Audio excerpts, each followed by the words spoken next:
화면에서 당신은 예수님의 팬인가 아니면 제자인가, 팬인가 제자인가, 딴지 같은 소리를 하고, 당신은 누군가의 팬입니까? 그를 좋아하는 사람이십니까? 당신은 당신의 팬이 있습니까? 당신은 당신의 팬을 갖고 싶습니까? 당신은 팬덤인가요?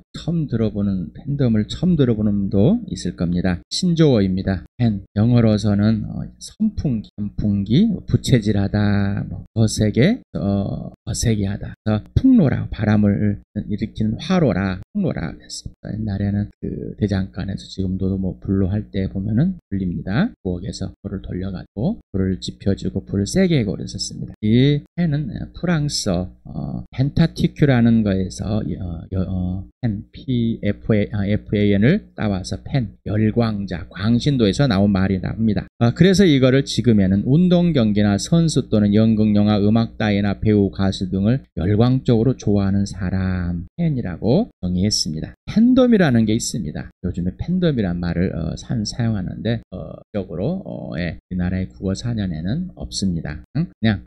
그냥 정의되지 않지만은 이런 내용이다라고 알 수 있도록 해놨습니다. 특정한 인물이나 분야를 열성적으로 좋아하는 사람들, 또는 그러한 문화 현상 또는 팬들이 모인 집단, 또 팬층이다, 이걸 팬덤이다. 또 이렇게도 가수, 배우, 능수 따위 유명인이나 특정 분야를 지나치게 좋아하는 사람이나 그 무리를 말한다. 팬덤이다 해서 영어로 페나틱이라는 열광하는 왕적인 것, 게다가 킹덤하면 왕처럼, 또 덤이라는 것은 나라나 어떤 구역을 말합니다. 통치 지역을 쳐가지고 팬과 덤에서 팬덤이라는 신조어를 만들어냈는가 봅니다. 여러분 어떻습니까? 여러분 누군가의 팬이 돼봤습니까? 여러분 또 정치라는 에서 팬이 돼봤습니까? 정치. 근데 이상하게 여기서는 정치는 빼냈습니다. 왜 정치를 뺐을까? 팬이 누군가의 또 팬들을 많이 소유하고 싶습니까? 그리고 팬덤을 형성하고 싶습니까? 무리들을 그냥 그 무리 속에, 군중 속에서. 당신은 당신의 인생의 문제가 무엇인지 아십니까? 당신은 당신의 인생의 문제가 무엇인지 아십니까? 당신의 인생 문제는 유일무이한 것입니다. 하나입니다. 저는 당신의 인생 문제는 영적인 문제로 죽음에서 생명으로 옮기는 것입니다. 다시 말하면 영원한 생명을 얻어야 된다는 것입니다. 당신에게는 꼭 영원한 생명이 있어야 됩니다. 나머지 아는 거 아무것도 없어도 오직 영원한 생명만 있으면 되는 겁니다. 예수 그리스도가 당신의 주인이 되는 것이 인생의 문제가 해결되는 것입니다. 당신의 인생 문제를 어떻게 알 수 있을까요? 바로 예수 그리스도의 부활과 죽으심을 통해서 당신의 인생의 문제를 예수 그리스도가 알려주었습니다. 하나님께서 하나님 아들을 통해서 나라는 존재, 내가 누구인지, 내가 어디서 어딜 가는지 내 인생의 문제를 알려주었습니다. 당신은 예수 그리스도의 팬입니까? 그리고 팬덤입니까? 예수 팬을 질문하니 당황스럽습니다. 마음으로 지금 당황스러울 수 있을 겁니다. 당신은 예수 그리스도의 제자입니까? 앞에 팬이라는 거예요. 열광적으로 예수를 따라갑니까? 광적인 열렬한 팬으로서 좋아해서, 아니면은 주님의 제자가 되었습니다. 오늘 요한복음 6장을 보면서 오늘은 PPT를 띄우지 않았습니다. 요한복음 6장은 제가 성경을 읽어드리겠습니다. 당신에게 진짜 필요한 것, 당신의 진짜 인생 문제를 요한복음 6장에서 예수님이 를 통해서 말씀하고 있습니다. 요한복음 6장은 1절에서부터 15절까지를 보면은 5,000명을 먹이신 예수 그리스도, 오병이요. 빵 5개와 불고기 2마리에 그리고 5,000명을, 남자만 5,000명을 먹인 사건이 일어납니다. 엄청난 일이 일어난 거죠. 어떻게 그렇게 될 수 있을까? 참 신학적인 논쟁들도 많았었고, 그걸 어떻게 이렇게 했을까? 근데 남았더라, 12광주. 예수님이 왜 잘 챙겨놓으라고 그랬을까? 여러 가지 질문들이 나올 수 있는 내용들입니다.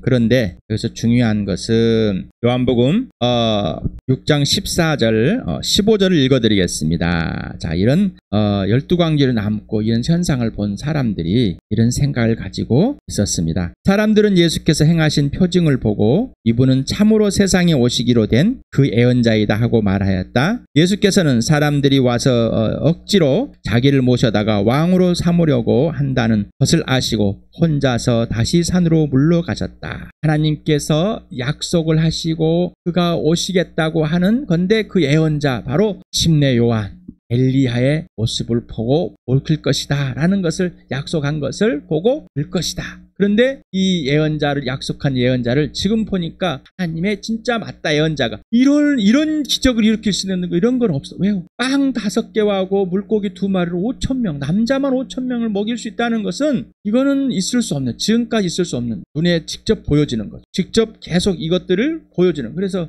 논쟁이 빵을 계속 뜯어주면 빵이 계속 생겼는지 아니면 놔뒀더니 5,000명을 먹을 수 있는 한 덩어리가 막 생겼는지 그런 건 모르겠죠. 어떤 이걸 또 해석하느라고 막 사투가 있는 거. 그런 게 논쟁이 아닌지 논점은 예수님이 이 땅에서 살아계신 하나님을 보여주신 것 뿐이다라는 얘기죠. 근데 사람들은 이 예수를 누구로 삼고 싶다고요? 왕, 이스라엘 왕으로 삼으면은 이스라엘이 로마로부터 독립하고 이 땅에서 최강국이 될 수 있는 가장 절호의 기회다. 이분을 왕으로 삼자. 예수님은 그들의 생각을 미리 아시고 어디로 가버렸어요? 산골로 가버렸습니다. 여러분 같으면 어떻겠습니까? 이들은 예수의 제자였을까요? 팬이었을까요? 그러면서 예수님은 이제 날이 저물었을 때 다른 곳으로 옮겨갑니다. 그런데 예수님이 제자들을 먼저 보냅니다. 물 위를 걸어갑니다. 깜짝 놀랍니다. 물 위를 걸어가는 이 예수. 난감하죠. 파도가 치고 땅이 걸어가신 예수. 여러분 지금 예수님이 그렇게 걸어오시면 이해가 되겠습니까? 이제 알고 있으니까 이해되겠죠. 그럼 예수님이 본대로 오시는 거는 이해되시겠습니까? 오늘 오시면 알아보겠습니까? 사람들은 그 예수를 보고 배에 있던 제자들은 두려워했다. 닦지도 않은 일들이 내가 생각했던 대로 하나님은 일들을 처리하신 거 아니라 내가 생각지 않은 상황으로 몰아넣어서 상황에 발생하고 있어서 거기 상황에 환경에 있게 하셔서 하나님이 누구신지를 보여줍니다. 예수님이 누구신지를 보여줍니다. 그러면서 그 다음날 바다 끝편에 서 있는 무리들이 배 한 척이 있다. 그런데 보니까 예수님이 없어. 제자들 남겨놓고 떠나가 버렸습니다. 그래가지고 이 무리들이 예수님을 찾아가니라고 여기도 찾아가도 없고 저기 찾아가도 없고 도대체 이분은 어디 갔을까? 예수님을 드디어 이제 만나게 됩니다. 그러면서 언제 여기 오셨습니까? 언제 여기 있었습니까? 당신을 얼마나 찾았는데? 예수님이 26절에 이렇게 말합니다. 그들에게 예수께서 그들에게 대답하셨다. 내가 진정으로 너희에게 말한다. 너희가 나를 찾는 것은 표징을 보았기 때문이 아니라 빵을 먹고 배가 불렀기 때문이다. 너희는 썩어 없어질 양식을 얻으려고 일하지 말고 영생에 이르도록 남아있을 양식을 얻으려고 일하라. 이 양식은 인자가 너에게 줄 것이다. 아버지가 하나님께서 인자를 인정하셨기 때문이다. 이들이 예수를 찾는 이유는 자기의 먹을 것, 입을 것, 마실 것이 필요했기 때문 아니냐는 것이. 하나님이 행하신 그 일을 통해서 하나님을 보는 것이 아니라 내 뱃속이 어떻게 될 것인가, 내 인생이 어떻게 될 것인가, 내가 부가 될 것인가, 가난하게 될 것인가, 먹을 거 있을 것 없을 것인가, 좋은 집에 살 것인가 안 살 것인가, 이 나라를 부강하게 만들 것인가 안 할 것인가 관심을 가져 있을 뿐이지 하나님께는 관심이 없었다는 겁니다. 그러나 예수님은 진짜는 영원한 인생, 영원한 생명이 네 인생의 문제다라는 겁니다. 예수님이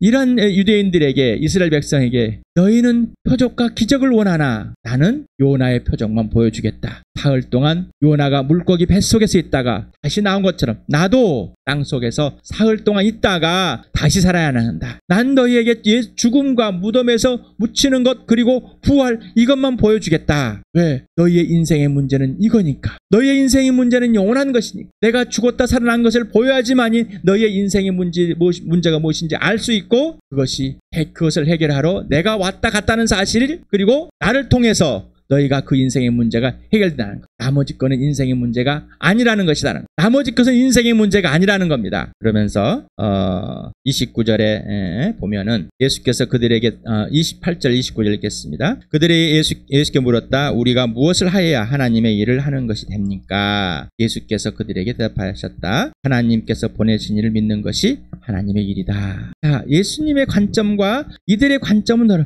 예수님이 지금 너희는 하나님의 일, 곧 지금 영원한 생명을 얻는 것, 지금 그게 남았는데 아직 영원한 생명이 없다는 얘기죠. 이들한테. 자, 하나님의 일은 해야 된다라는 거예요. 영원한 생명을 얻는 것이 하나님 일이다. 이들은 무슨 일을 해야지만, 이들이 생각하는 것은 어떤 내가 하나님을 위해서 무엇을 해야지만이, 뭘 바쳐야지만이, 뭐가 내가 내 재능을 발휘해서 해야지만이 영원한 생명을 얻겠습니까? 라는 거예요. 내 인생의 문제 해결되겠습니까? 라고 질문했어요. 그러나 예수님은 질문이 우리가 말하는 동문서답입니다. 그런데 다시 말하면 동문서답이 아니라 우문현답을 한 겁니다. 이들이 질문을 잘못한 것을 예수님은 바르게 답을 해준 겁니다. 29절 예수께서 그대로 대답하셨다. 하나님께서 보내신 일을 믿는 것이 하나님의 일이다. 하나님의 일은 뭐라고요? 하나님께서 보내신 일을 믿는 것, 바로 예수 그리스도를 믿는 것, 이것이 하나님의 일이다. 바로 하나님의 일은 여러분이 예수를 믿어서 영원한 생명을 얻는 것, 여러분의 인생 문제 해결되는 것, 이거라는 겁니다. 여러분은 어떤 질문을 했습니까? 예수님을 따라다니는 이 사람들처럼 예수님께 질문했습니까? 우리 아들이 공부 잘하게 해주십시오. 우리 아들이 건강하게 해주십시오. 우리 집 부하게 해주십시오. 우리 회사가 잘 되게 해주십시오. 왜 그랬을까요? 그러면서 예수님은 영원한 생명, 영원한 빵, 영원한 물을 마셔야 된다. 생수를 먹어야 된다. 바로 예수 그리스도를. 그래서 54절에 내 살을 먹고 내 피를 마시는 사람은 영원한 생명을 가지고 있고 마지막 날에 내가 그를 살릴 것이다. 내 살은 참 양식이요 내 피는 참 음료이다. 내 살을 먹고 내 피를 마시는 사람은 내 안에 있고 나도 그 사람 안에 있다. 살아계신 아버지께서 나를 보내셨고 내가 아버지 때문에 사는 것 같이 나를 먹는 사람도 나 때문에 살 것이다. 이것은 하늘에서 내려온 빵이다. 빵. 이 이스라엘 백성들의 조상들이 하늘에서 내려온 만나를 먹고 죽었습니다. 그거는 이 땅에서 육신을 세우는 것일 뿐이지 영원한 걸 세운 것이 아니다. 자, 영원한 걸 여러분의 인생 문제를 세울 수 있는 건 여러분은 영원한 존재이고, 그런데 영원한 생명으로 하나님과 화해가 돼야 되는데 바로 하나님의 아들 예수 그리스도를 믿는 것이다. 그 믿는 거는 뭐냐? 하나님의 아들이 살을 뜯어먹고 하나님의 아들의 피를 음료로 마셔야 되는 것이다. 예수님이 육신으로 오셔서 내 죄 때문에 죽으셨고 내 죄를 덮으시려 피를 흘리셨고 그 피로 덮으셔서 내 죄를 덮은 것뿐입니다. 내가 죄가 없어진 게 아닙니다. 죄 자체가 없어진 게 아니에요. 내 죄성은 남았습니다. 그러나 하나님 편에서 예수의 피를 덮음으로 내가 나를 죄 없다라고 인정한 것이죠. 그래서 부활로 하나님 앞에 우리를 의롭다 하시려고. 로마 4장 25절에 범죄 때문에 예수를 죽으시고 하나님 앞에 의롭하시려고 그가 살아나셨습니다라는. 여러분 진짜 예수만, 여러분의 영원한 생명만 있으면 됩니까? 여러분 인생 문제만 해결되면 됩니까? 여러분의 인생의 문제만 해결되면 됩니까? 자, 이 말을 듣고 참 난감해했습니다. 보여서 밤새도록 찾고 또 찾고 다음날 찾고 겨우겨우 찾았는데 지금 또 어떤 것을 얻고 왕이 되고 정말 우리나라가 잘 될 수 있도록 이런 마음을 가지고 왔는데 그 예언자인 예수 그리스도는 우리의 진짜 문제를 얘기했습니다. 이들은 자기의 진짜 문제가 국가의 독립이고 먹고 사는 거고 이적과 표적을 보는 건데 어떤 나에게 필요한, 나에게 기쁨을 줄 수 있는 이런 것들을 찾고 있었는가 봅니다. 자, 그러면서 66절에 이렇게 내 있습니다. 이 때문에 제자 가운데서 많은 사람이 떠나갔고 더 이상 그와 함께 다니지 않았다. 너희 인생 문제는 영원한 생명을 얻어야 되고 바로 그 인생 문제는 하나님의 일인데, 하나님의 일은 하나님의 아들을 하나님 보내실 믿는 것, 하나님의 아들을 믿는 것은 하나님의 아들 예수 그리스도만으로 사는 것, 예수의 살을 뜯어먹어서 창자를 채우고 우리의 목마름을 예수의 피를 마셔서 영원한 생수로 영원한 목마름을 해결하는 것, 이거밖에 없다. 이것이 이 땅에 예수님이 오셔서 죽으시고 부활하심으로 우리의 인생 문제를 보여준 거다라는 것. 자, 이 얘기를 하니까 어떻게 해요? 제자들이 떠나가 버렸다. 이 제자들은 팬이었을까요? 제자였을까요? 이 제자들은 팬이었을까요? 예수님의 제자였을까요? 67절을 보겠습니다. 예수께서 12제자에게 물으셨다. 너희까지도 떠나가려 하느냐? 같이 동고동락, 진짜로 동고동락했던 이 제자들마저도 예수님께 물어봅니다. 너희도 떠나가려? 너희도 가렸냐? 너희는 진짜 내 제자냐? 팬이냐? 너희는 직업도 버리고 이렇게 나를 따라왔는데 너희는 진짜 내 제자인가? 팬인가? 물어봅니다. 사람과 팬의 관계는 서로의 이익을 위해서 존재합니다. 서로가 대가를 지불하여 서로의 이익을 추구합니다. 팬을 원하는 사람은 자신의 재능을 보여주며 사람의 관심을 끌어서 그 사람들을 대리 만족하게 하며 그 만족을 느낀 사람은 그에게 물질의 대가를 지불하게 됩니다. 많이 들어보는 소리 같죠? 종교는 뭐라고 그랬죠? 종교. 사람이 신이라고 만들어 놓은 그 신을 달래서 내 이익을 챙기기에 하는 것이 종교라고 그랬죠. 그래서 신에게 시간과 돈과 여러 가지를 주면서 달래서 내가 원하는 것을 얻는 거예요. 나의 만족을 위해서. 이게 종교죠. 그런데 이 사람들과 팬 관계가 뭐예요? 가만히 보니까 종교적 관계예요. 종교적 관계. 종교적인 관계를 지금 사람 대 사람을 보면서 팬이라는 것을 딱 형성해가지고 예능이란, 예술이라는 것, 또 예체능이라는 어떤 정치라는 것을 가면을 씌워서 그들이 나를 만족해 줄 수 있는 누군가가 될 수 있는 사람들 찾는 거예요. 나를 만족해, 나를 기분 좋게 해줄 수 있는 누군가를 찾는다는 말이죠. 형성이 되어서 팬클럽을 만들고 무슨 클럽을 만들고 클럽 만들어서 이게 바로 팬덤이 되는 겁니다. 여러분 예수님의 팬입니까? 제자입니까? 예수 그리스도는 팬과 팬덤이 필요 없습니다. 목사들도 팬을 요구합니다. 예수 그리스도는 팬과 팬덤을 요구하지 않습니다. 번도 요구하지 않았습니다. 사람이 그렇게 예수를 기독교라는 종교를 만들어버렸기 때문에 그렇습니다. 여러분들이 예수를 종교로 만들어버렸습니다. 여러분이 예수를 인기인으로 만들어버렸고요. 영웅으로 만들어버렸습니다. 예수는 영웅이 아닙니다. 예수는 기독교란 종교 창시자가 아닙니다. 종교인이 아닙니다. 예수는 살아계신 창조주 하나님이십니다. 예수 그리스도는 먼저 당신의 인생 문제를 알려주시고 해결해 주시려고 목숨을 버려 십자가에 죽으시고 당신의 주인, 즉 처음부터 당신의 주인, 왕, 통치자, 창조자였음을 부활로 증해 주었습니다. 당신은 하나님의 일을 하고 있습니까? 당신은 하나님의 일을 하고 있습니까? 바로 하나님의 일이 뭐라고 그랬죠? 예수를 믿는 것, 하나님이 보내주시는 믿는 것. 왜 믿어야 한다고? 여러분의 인생의 문제, 영원한 생명이 해결이 되기 때문에, 죽음에서 생명으로 옮겨야 하기 때문에 영원한 생명이 해결된다는 뭐죠? 예수가 주인 된다는 것이죠.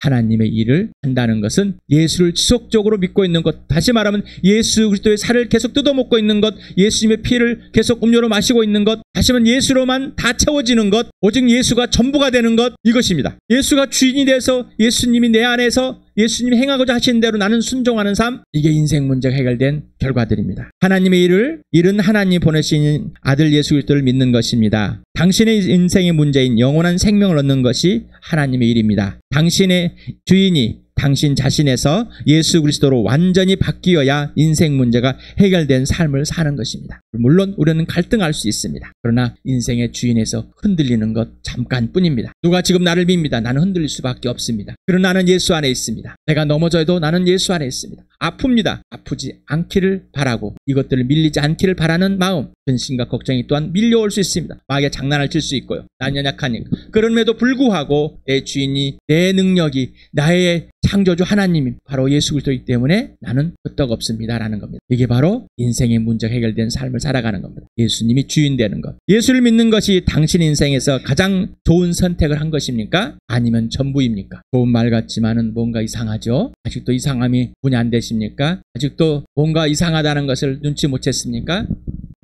예수 믿는 것이 당신의 인생에 가장 좋은 걸 선택한다는 것은 내가 예수를 선택했다는 겁니다. 내가 주인이 되어서. 그리고 내가 또 나머지를 또 내가 선택할 수 있다는 겁니다. 그러나 예수가 전부가 되어버리면은 나머지 건 선택할 수가 없습니다. 예수가 나를 선택하셔서 예수가 전부가 되어버렸기 때문에 내가 예수를 선택해서가 아니라 예수님 나를 선택하셨기 때문에 내가 예수님을 선택할 수 있는, 그래서 예수님이 나를 살려셨기 때문에 예수님이 전부가 되어버린 겁니다. 예수님이 전부가 되어버린다. 자, 예수를 믿는 것이 당신의 인생에 가장 좋은 선택을 한 것이다. 팬이 되는 겁니다. 아까 왕으로 삼고자 하는 사람들, 팬. 그러나 제자는 예수님이 택하셔서 영원한 생명을 주시고 하나님의 일을 곧 예수를 믿게 해주시고 예수님이 주인 되어 주셨기 때문에 전부가 되는 겁니다. 전부가 되는 겁니다. 당신은 예수가 전부이십니까? 예, 예수 그리스도의 제자야만 하는가 고민해 봤습니까? 하나님의 자녀는 제자입니다. 부모의 자녀는 부모의 제자입니다. 그러니 당연히 예수님이 제자가 되는 겁니다. 예수님은 하나님 아버지의 일을, 하나님 아버지를 증거하러 이 땅에 오셨다고 그랬습니다. 그래서 하나님이 하라는 말만 하고 하라는 행동만 했습니다. 하나님의 아들 예수 그리스도는 우리에게 보였습니다. 사람은, 자녀는 제자이다. 하라는 대로 하는 것이다. 바로 제자는 스승이 하라는 대로 하는 것이다. 그러나 먼저 하나님의 자녀이고 자녀이기 때문에 스승과 제자가 관계처럼 제자가 되는 겁니다. 자녀들이 기분 나쁘면 왜 났어? 좋으면 날 놔줘 고맙습니다. 지가 부모를 선택한 것 같아요. 이런 단어 하나 의미가 나에게 분명해야 됩니다. 여러분이 각자에게 분명해야 됩니다. 이것들 경계들을 흐릿하게 만들었고 자기의 생각과 가치관 속에 계속해서 이걸 갖다 끄집어 넣으려면 예수를, 그러다 보니까 예수가 희미해지는 겁니다. 자, 백지가 되고 제로가 되어서 예수는 예수로만 알아야 되는 겁니다. 예수는 성령을 통해서 말해야 되는, 성경을 통해서 말해야 되는 겁니다. 다른 세상의 가치관들 가지고 끌어다니다 알고 싶지. 알려고 하지 마시기 바랍니다. 여러분은 틀렸습니다. 틀린 것 위에 어떻게 예수를 집어넣고 여러분 스스로가 해석하여서 여러분 스스로가 정의를 만들어냅니까? 거짓말하지 마시고 더 이상 가짜로 살지 마시고 진짜가 되길 바랍니다. 나를 살리신 예수 그리스도를 너를 살리신 예수 그리스도여야 하기 때문입니다. 땅에서 제자로 사는 것은 나를 살리신 예수, 그래서 너를 살리신 예수가 되어주기 위해서 내가 너를 살아간 것뿐입니다. 예수 그리스도가 나의 전부이듯이 너의 전부가 되게 하려고 하는 것뿐입니다. 다시 한번 질문합니다. 여러분, 예수 그리스도가 여러분의 전부가 되었습니까? 여러분이 예수를 선택하였습니까? 예수님이 여러분을 선택하였습니까? 분명해야 됩니다. 분명해야 됩니다. 이게 분명하지 않기 때문에 내가 가장 좋은 선택을 했어 라고는 언뜻 들으면 가장 좋은 고백 같아. 아름다운 고백 같아요. 틀린 고백입니다. 나는 예수 외에는 오직 예수입니다. 예수 외에는 없습니다. 예수가 모든 것이고 전부입니다. 예수만 나의 주인이고 나는 예수만 하라. 예수님이 하라는 대로만 사는 특권을 가진 하나님의 자녀입니다. 예수 동생입니다. 나는 영원한 생명과 부활을, 영원한 사랑을 소유한 자가 되어버렸어요. 그분이 예수이기 때문입니다. 그분이 나를 택하여서 내 안에서 살아계셨습니다. 나는 예수님 성령께서 그 예수를 믿게 해주셔서 나는 믿었습니다. 예수 그리스도는 왜 교회야만 하는가? 예수 그리스도를 누리는 하나님의 자녀들의 삶이 공동체이므로 하나님의 나라를 보여주는 또 다른 나라이기 때문에 이 땅에서. 마태복음 11장 28절 30절 같이 읽겠습니다. 시작. 수고와 무거운 짐을 진 사람은 모두 내게로 오너라. 내가 너희를 쉬게 하겠다. 나는 마음이 온유하고 겸손하니 내 멍에를 메고 너한테 배워라. 나한테 배워라. 그리하면 너희는 마음에 쉼을 얻을 것이다. 내 멍에는 편하고 내 짐은 가볍다. 예수님께 가면은 편한 게 아니라 예수님을 따라가 직접 따라다니면서 배우면은 편한 게 아니에요. 뭐가 평안하다고? 마음이 평안하다고요. 마음이. 몸은 그러면 불편한 게 많습니다. 지난주에 나를 따라오면은 여우도 굴이 있는데 너는 집 잘 곳도 없어. 새들도 둥지가 있어. 너는 누울 곳도 없어. 넌 집도 없어. 너는 나를 따라오면은 부모가 죽었을 장례도 못 치를 때가 있어. 불편해요? 안 불편해요? 내가 너를 위해서 온 것을 핍박을 받고 고난을 받고 십자가에 준 것처럼 너희도 나를 따라오면은 그렇게 돼. 가난하게 되고 아프게 되고 불편하게 되고. 예수를 따르면은 편한 삶이 아닙니다. 그런데 아까 먹을 것이 많이 생기고 우리가 잘 될 것 같은 편안한 뭔가를 추구하기 위해서 그 예수를 선택했단 말입니다. 본인이 선택했으니까 떠나가는 거예요. 팬이었기 때문에. 제자는 예수님이 선택한 것. 누가복음 9장 23절 같이 읽겠습니다. 그리고 예수께서 모든 사람이 말씀하셨다. 나를 따라오는 사람은 자기를 부인하고 날마다 자기 십자가를 지고 나를 따라오너라. 누구든지 제 목숨을 구하려고 하는 사람은 잃을 것이요 누구든지 나를 위하여 제 목숨을 잃는 사람은 목숨을 구할 것이다. 사람이 온 세상을 얻고도 자기를 잃거나 빼앗기면 무슨 이득이 있겠느냐. 내 생각, 가치관 지금까지 20번을 예수님의 관점과 세상의 관심. 여러분 그동안 예수님의 지금 뒤집어졌습니까? 설교보다 줄기차게 20강을 또 하네. 그 내용을 가지고 정말로 죽어도 주를 살아도 주를 위해 살 수 있습니까? 정말 예수님이 전부입니까? 제자는 예수님이 전부. 종교가 아니. 팬은 예수를 종교로 만듭니다. 나를 위해서 서로 거래를 해야 되기 때문에. 당신은 예수님의 팬인가 제자인가?